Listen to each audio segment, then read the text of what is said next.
Hello everyone, how are you? I hope you are very good at your home. And today I have come with the day 13th of English spoken class. आज की इस class में हम आपको कराएंगे use of will shall have and use of will shall have been है, यानी use of will have, shall have, use of will have been, shall have been. और ये जो हेल्पिंग वर्ब हम यूज करते हैं, ये यूज करते हैं generally future perfect and future perfect continuous tense में।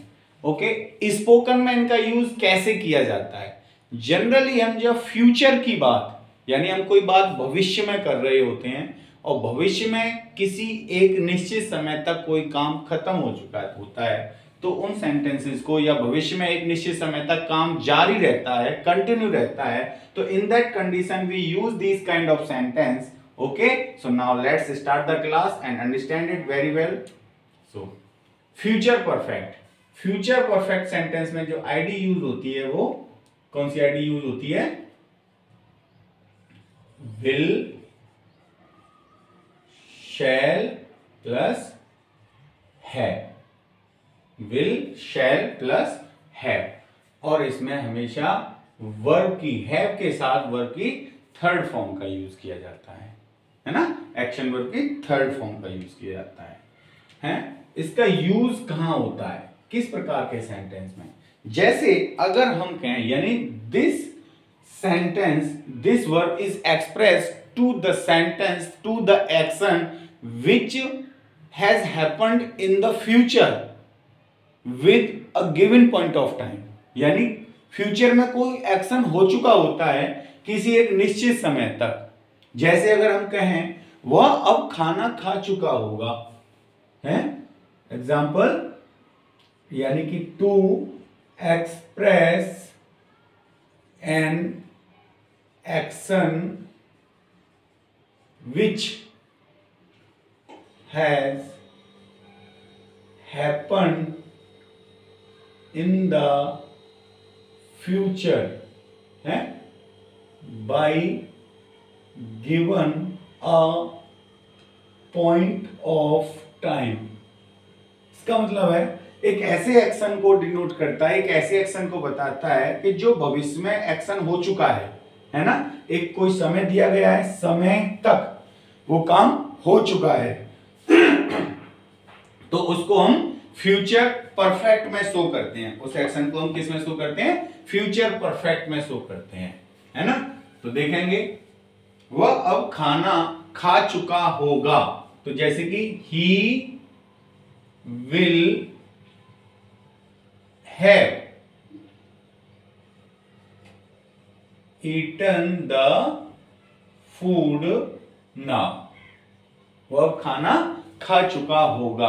तो अब एक समय दे रखा है कि वह, यानी कि हम कहें वो 3 साल में अपनी ग्रेजुएशन कंप्लीट कर चुका होगा, तो ही will have completed his graduation in 3 years, 3 साल में या 3 साल के अंदर अंदर। तो यहां पे हम यूज कर सकते हैं विद इन। क्या यूज कर सकते हैं? विद इन है। ये एक सेंटेंस ले लो,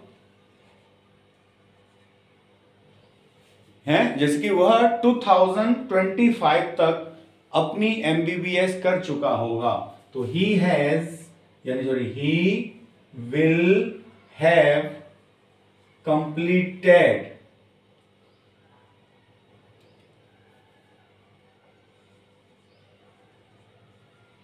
his MBBS, he will have completed his MBBS by 2025, यानी 2025 तक वह MBBS पूरी कर चुका होगा, है ना?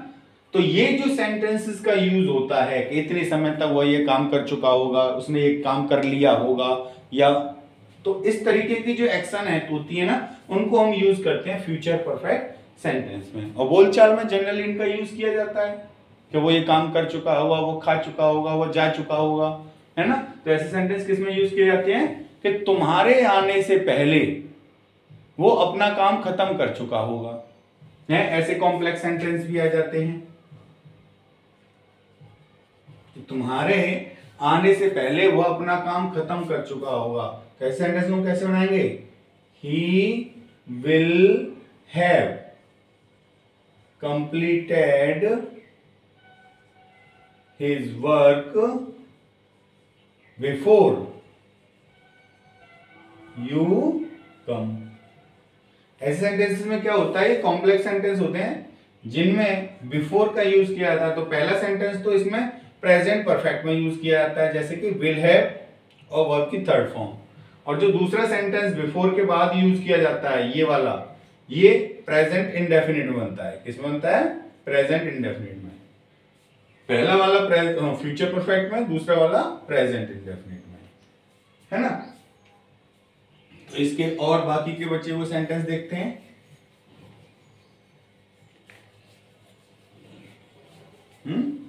दो प्रकार के सेंटेंस देते हैं, जैसे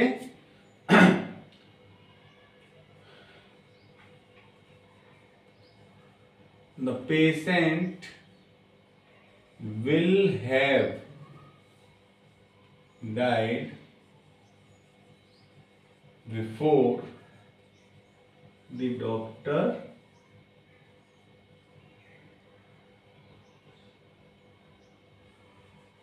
comes। डॉक्टर के आने से पहले रोगी मर चुका होगा। ये तो कॉम्प्लेक्स सेंटेंस है। सिंपल सेंटेंस में है ही या फिर आई ले लेते हैं। I shall have completed my graduation by the end of this year, है कि मैं इस साल के अंत तक अपनी ग्रेजुएशन कंप्लीट कर चुका हूंगा, अपनी ग्रेजुएशन कर चुका हूंगा, है ना। तो I shall have completed my graduation by the end of this year, इस साल के अंत तक, है ना। अब इसमें देखेंगे आप, ये सिंपल सेंटेंस है ये वाला, और ये वाला कॉम्प्लेक्स है ना। क्यों है सिंपल और कॉम्प्लेक्स? इसमें एक सब्जेक्ट है ना, एक वर्ब है और बाकी ये ऑब्जेक्ट है। इसमें एक ये सब्जेक्ट हो गई, वर्ब हो गई, ऑब्जेक्ट हो गई, उसके बाद एक ये सब्जेक्ट हो गई और ये वर्ब हो गई। तो ये कॉम्प्लेक्स है ना। जो एक से अधिक सेंटेंसेस से मिलकर के जो सेंटेंस बनते हैं उनको बोलते हैं हम कॉम्प्लेक्स सेंटेंस। अब इस सेंटेंस को हम नेगेटिव में लेके जाते हैं तो क्या होगा? शैल के बाद में है, शैल के बाद यानी आफ्टर दी शैल क्या करेंगे? नॉट का यूज करेंगे। तो क्या बनेगा ये? I shall not have completed my graduation by the end of this year, है ना। shall not को हम shan't भी लिख सकते हैं। क्या लिख सकते हैं? shall not को शॉर्ट में SHANT, shan't। जैसे will not को won't लिखते हैं ना, shall not को shan't। I shan't have completed my graduation by the end of this year। अगर हमें ये सेंटेंस क्या करना हो? इंटेरोगेटिव बनाना हो, है ना। तो शैल को सबसे पहले शैल आई हैव और बाकी पूरा same question mark. Shall I have completed my graduation by the end of this year. तो इस तरीके से बन जाएगा।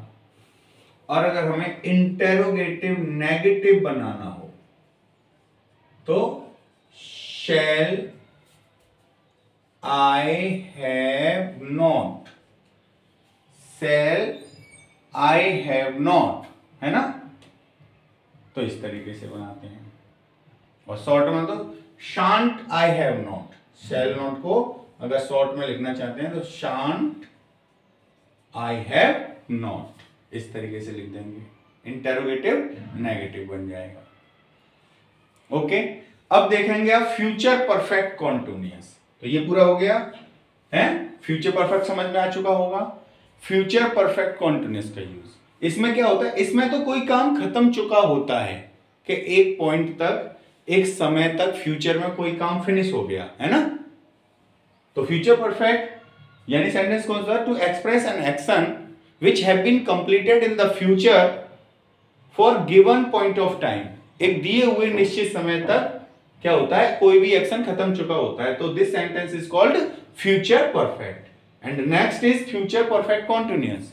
इसको हम कैसे बताते हैं कि इसमें क्या होता है, ये एक ऐसे एक्शन को बताता है कि जो एक फ्यूचर में समय के रहते हुए काम जारी है, कंटिन्यू है क्या है, काम कंटिन्यू है। जैसे वो 5 साल से एमबीबीएस कर रहा होगा, है कि he will have been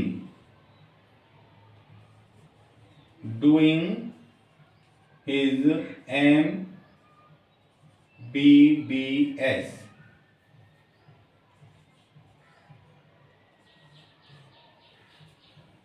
for 5 years. He will have been doing his MBBS for 5 years. कि इतने समय से कर रहा होगा, वह इस बिजनेस को 2 साल से चला रहा होगा, हैं? He will have been running this business for 2 years. वह इस दुकान को 1995 से चला रहा होगा, है ना। तो इस तरीके से सेंटेंस जो होते हैं, जो कंटिन्यूअस एक्शन को डिनोट करते हैं, फ्यूचर में लगातार इतने समय तक कोई काम कर रहा होगा, तो उसको हम फ्यूचर परफेक्ट कंटिन्यूअस सेंटेंस में यूज करते हैं। तो इसमें विल हैव बीन और प्लस वर्ब में आईएनजी का यूज किया जाता है। जैसे हम कहें वह अब चाय पी रहा होगा, इमेजिन कर लेते हैं, ही will have been taking tea now. वो अब चाय पी रहा होगा। He will have been taking tea now. वो अब क्रिकेट खेल रहा होगा, वो अब सो रहा होगा, हैं? वह कल आगरा जा रहा होगा। तो इस तरीके के सेंटेंस। तो इसमें क्या होता है, he will have been taking tea now. वो अब चाय पी रहा होगा। इसको नेगेटिव में will not have been taking tea और now he will not have been taking tea. इसको will he not have been taking tea, हैं? इंटरोगेटिव में लेंगे तो विल ही नॉट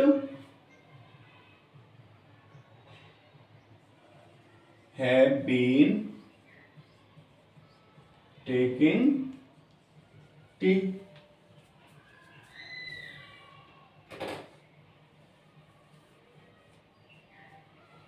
है ना। तो और इसको हम क्या लिखना है, विल नॉट को won't he have been taking tea. तो इसमें विल हैव और शैल हैव का यूज किया जाता है ना। तो ये वाला कैसा सेंटेंस है, will have been simple negative, और ये interrogative, will he have been taking tea, और विल won't he have been taking tea now। तो ये इस तरीके से बनते हैं। वो अब खाना खा रहा होगा, वो अब सो रहा होगा, वो अब जा रहा होगा, वो कल ये कर रहा होगा, वो 10 दिन बाद ये कर रहा होगा, वो 1 साल बाद ये कर रहा होगा, हैं? जैसे 3 साल बाद मैं MBBS कर रहा होऊंगा, तो हम कैसे बनाएंगे इसको, I shall have been doing MBBS after 3 years, हैं? 3 साल बाद मैं ये कर रहा हूँगा। 5 साल बाद मैं एक बिजनेस चला रहा हूँगा, I shall have been running a business after 5 years, 5 साल बाद मैं ये काम कर रहा हूँगा। तो these kind of sentence are used in the future perfect continuous. Okay, so use these verbs and make your own sentence and try to speak again and again in front of the mirror and in your notebook, and try more and more. Okay, so this is the class for today and for your practice. So practice more and more, and thank you and wish you all the best, guys.